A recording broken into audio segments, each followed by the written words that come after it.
Salut, Lux sur Spiritforge est devenu un deck beaucoup plus jouable que sur le dernier set et aujourd'hui, je vais te montrer pourquoi. Donc tout d'abord, commençons par la légende en elle-même. Lux est une légende Order Mine, donc jaune-bleu, qui nous dit que quand on joue un spell qui coûte 5 ou plus, on va piocher un. Donc pour simplifier, on va vouloir jouer des gros spells qui ont des effets forts et puissants, mais qui en contrepartie demandent beaucoup de ressources.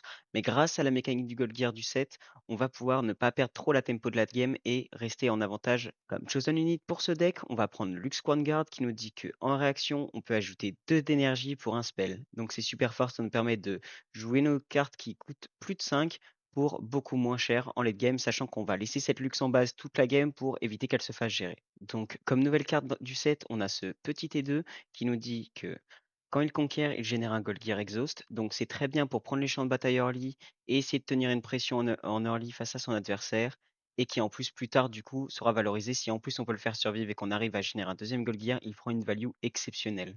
Autre nouvelle carte, on a le Honest Broker. Le Honest Broker qui en Death-Knell nous dit qu'on joue un Gold Gear Exhaust. Donc, c'est très fort, c'est comme le Poro, c'est même plus stable que le Poro parce qu'il ne nous demande même pas de conquérir et on peut juste aller le cracher sur un board, donc c'est très efficace.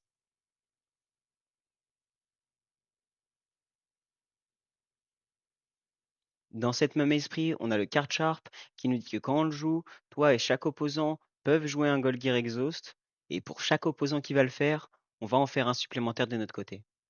Donc simplement, c'est un body T3 qui génère forcément un gold, et si ton adversaire veut en faire un, on va en faire deux. Donc c'est super cool, sachant que la plupart du temps, ton adversaire ne va pas en faire un, et si au pire il en fait un, nous, ça nous donne beaucoup d'avantages pour pouvoir jouer des cartes vraiment puissantes à l'avenir. Donc c'est tout pour les créatures. Maintenant, on passe sur les nouveaux spells vraiment efficaces du set. On a Wage of Pain qui nous dit que pour 3, déjà la Hidden, c'est exceptionnel, et c'est en action.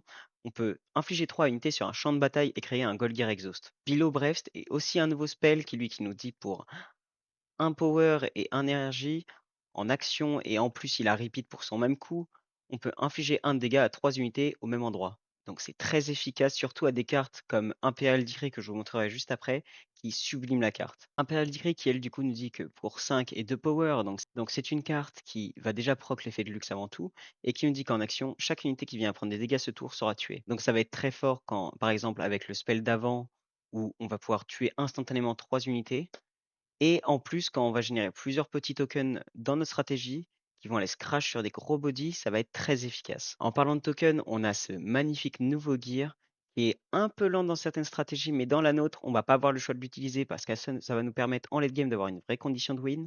C'est le Vanguard Armory qui nous dit que quand on l'exhaust, on va créer 3 unités tokens. Donc ça fait qu'en late game, on va avoir une vraie pression parce que tous les tours, on va générer 3 tokens et si notre adversaire n'arrive pas à contenir cette pression ou à tuer notre gear, on va prendre un avantage considérable. Comme autre gros spell, on va avoir Singularity qui du coup nous dit que pour 6 d'énergie et 2 power, on va pouvoir infliger 6 à 2 unités.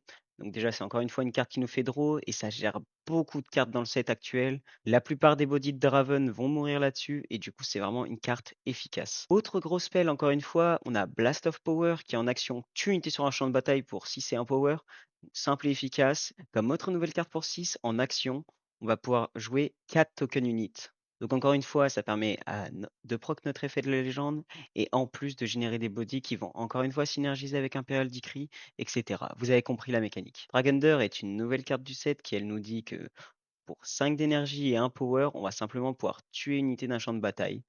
Donc, encore une fois, ça proc l'effet de la légende, et en plus, c'est pareil, c'est un effet simple et efficace comme Blast of Power qu'on a vu précédemment. Kill the Weak, qui est un spell pour 2 et un power, qui encore une fois est une carte très simple et efficace qui dit que chaque personne va tuer une de ses unités, et pour le coup, ça permet de gérer les menaces.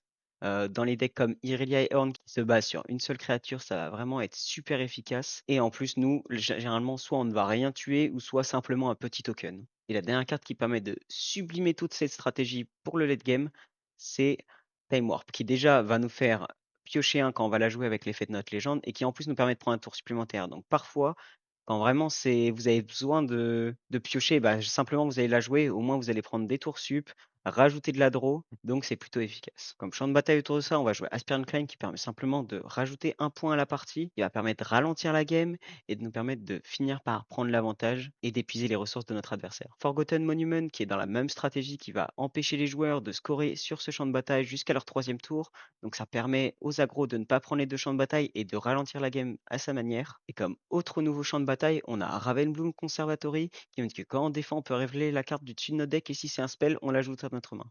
Comme vous l'avez vu dans le deck, la majorité de nos cartes sont des spells, donc on va facilement proc l'effet. Voici la decklist finale. Donc moi, ce que je peux vous conseiller, c'est que si vous adoriez Lux sur le set 1, le deck sur le set 2 va pas vous coûter grand-chose.